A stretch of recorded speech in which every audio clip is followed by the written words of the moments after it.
मैं आज श्री साई चैनल से बोल रही हूँ। मैं आज आपको श्री कृष्ण की लीला के बारे में समझाऊंगी। श्री कृष्ण अपने बचपन में वो क्या क्या लीला किए थे और उनके जन्म कहाँ पर हुआ था, मैं आज आपको उसी के बारे में समझाऊंगी।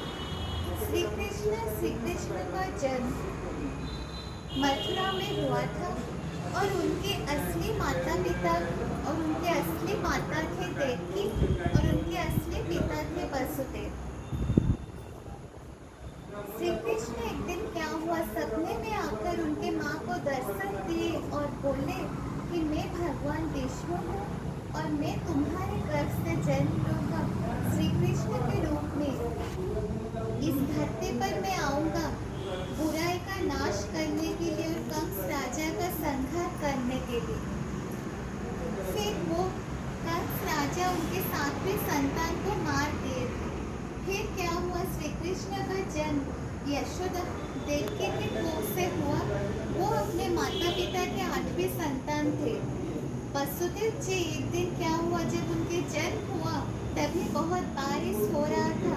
फिर वसुदेव जी ने अपने पुत्र को कंस की से बचाने के लिए वो अपने पुत्र को नंद राजा के पास लेकर गए। वो गोकुल को लेकर गए। कंस राजा श्री कृष्ण वो तो भगवान थे और वो तो भगवान विष्णु के अवतार थे। एक दिन क्या हुआ, वो माया रचना करके कंस और उनके जो सैनिक थे वो उन्हें माया रचना करके सुला दिए और फिर उनका जन्म हुआ। फिर नंद राजा ने श्री कृष्ण को कंस के हाथों से बचाने के लिए वो श्री कृष्ण को गोकुल को लेकर गए। बहुत बारिश में वो नंद राजा के हवाले वो श्री कृष्ण को कर दिए।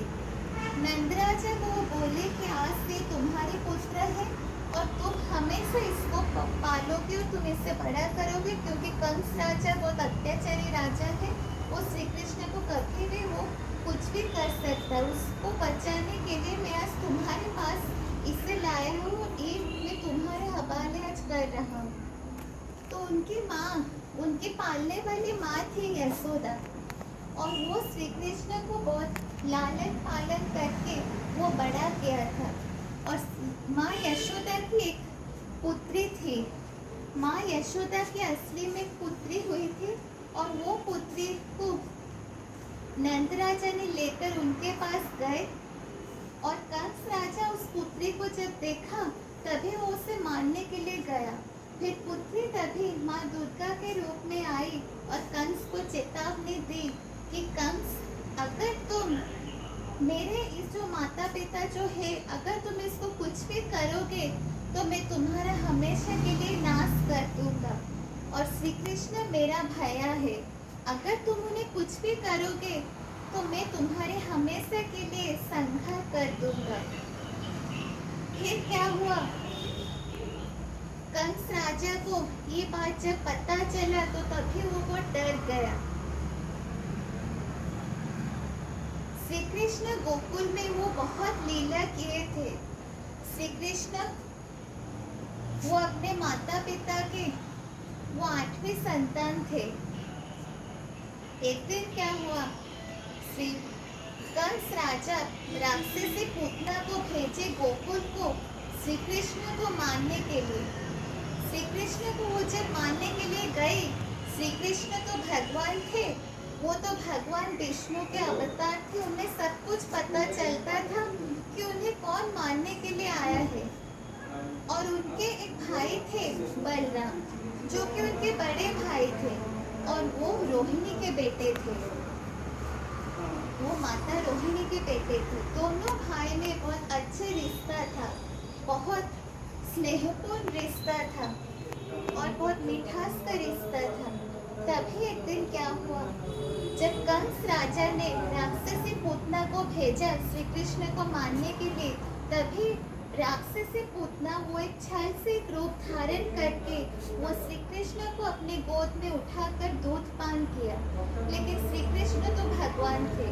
वो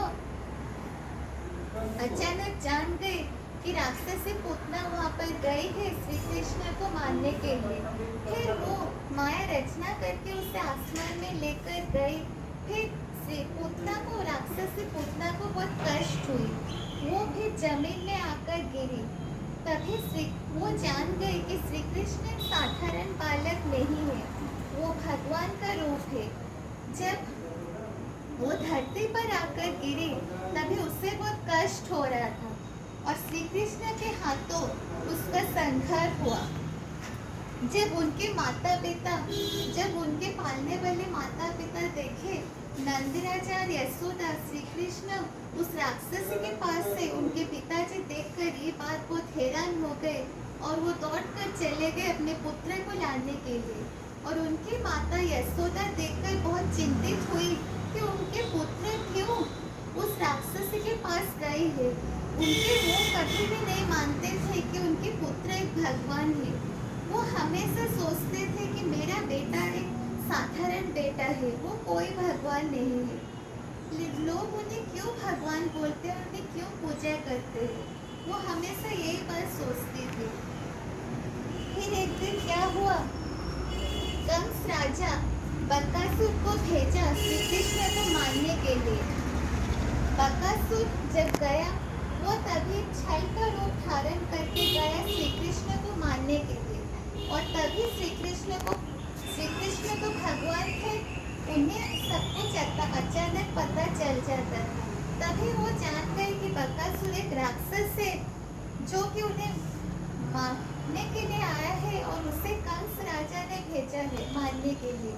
तभी श्री कृष्ण ने माया रचना करके बकासुर को आसमान में लेकर गए और दोनों में बहुत युद्ध हुआ।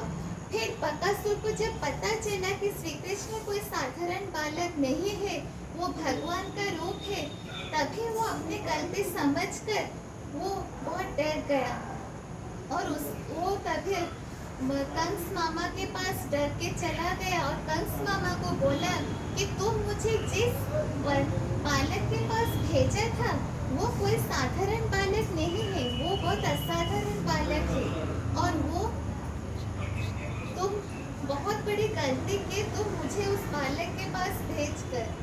तभी बकासुर उस युद्ध में परास्त हो गया। एक दिन क्या हुआ, इंद्र जी ने गुस्सा करके वो बहुत बारिश किया। जब गांव वालों ने बोला कि हम सिर्फ प्रकृति को पूजा करेंगे, हम सिर्फ पर्वत पहाड़ और आकाश को पूजा करेंगे और इंद्र का हम कभी भी पूजा नहीं करेंगे, क्योंकि इंद्र हमें एक बूंद पानी नहीं ठीक से देते हैं, ठीक समय पर बारिश नहीं करते हैं, जिससे गांव में आज मरुड़ी आ गया है।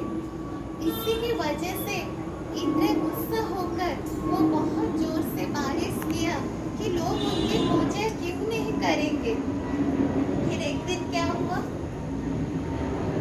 जब इंद्र ने बहुत जोर से बारिश किया तभी श्री कृष्ण ने बोला कि इंद्र का गर्भ को तोड़ना बहुत जरूरी है।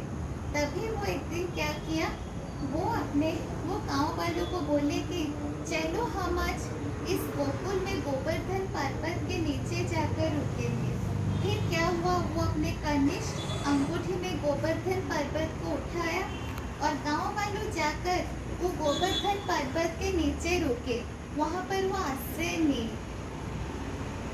फिर क्या हुआ, इंद्र जब बहुत जोर से बारिश किया तभी श्री कृष्ण ने बोला कि तुम अभी इस बारिश को रोको, नहीं तो गांव वालों की जान के लिए खतरा है, नहीं तो मैं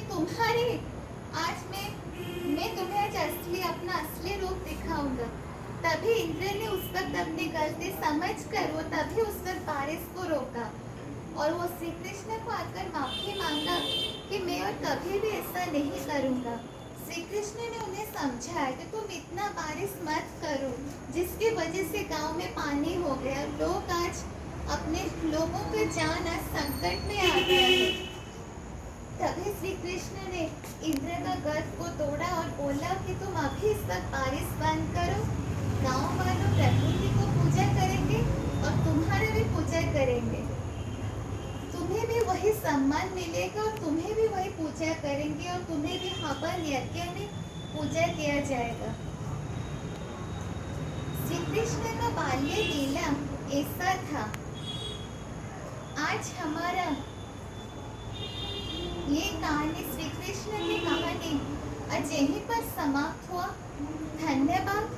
मैं श्री साई चैनल से न्यूज़ रिपोर्टर सत्य प्रज्ञा दास बोल रही हूँ। जय साई राम।